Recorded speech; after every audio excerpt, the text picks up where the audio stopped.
Assalomu alaykum barchaga. O'qishni ko'chirish va tiklash uchun arizalarni transfer.edu.uz portali orqali amalga oshiramiz.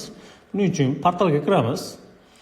Kirganimizda portal oynasi xuddi shunday bo'ladi va kirish tugmasini bosamiz. Bu yerda o'zimizning telefon raqamimizni kiritamiz. Mana kiritdik. Keyingi tugmasini bosamiz. Bu yerda parol yaratish so'raladi. Parol yaratish murakkab yaratish shart emas. 6 ta belgidan iborat parol yaratib qo'ysanglar yetarli. Tekshirish uchun berilgan harflarni kiritamiz va yuborish tugmasini bosamiz. SMS xabar keladi. SMS xabarni kiritamiz. Yuborish tugmasini bosamiz.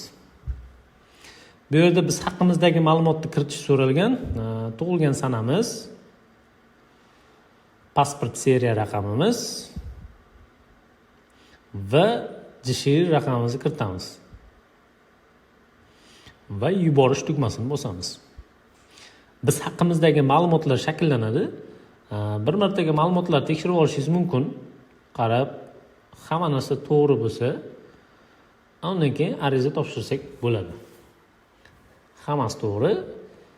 Ma'lumotlarni yangilash tugmasini bossangiz, ma'lumotlaringiz, pasport ma'lumotlaringiz almashgan bo'lsa, yangilab olishingiz mumkin. Ariza topshirish tugmasini bosamiz.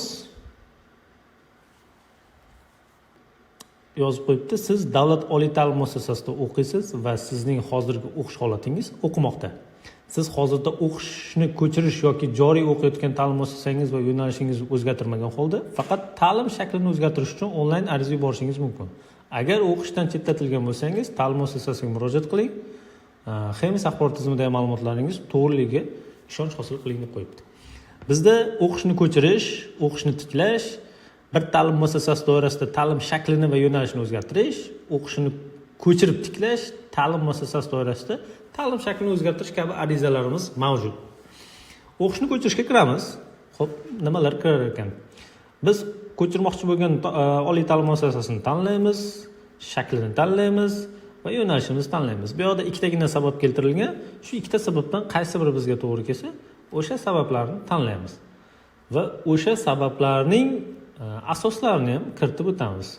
Oila qurish yoki davlat organ xodimining ish joyi o'zgarishi sababli. Sabablar to'liq kiritilgandan so'ng unga taalluqli bo'lgan fayllar ham yuklanishi shart bo'ladi. Fayllarni hammasini yuklagandan so'ng yuborish tugmasini bosamiz. Shu tarzda o'qishni ko'chirishga ariza yuborishimiz mumkin bo'ladi. Keyingisi ta'lim muassasasi doirasida ta'lim shaklini o'zgartirish. Ariza yuboramiz.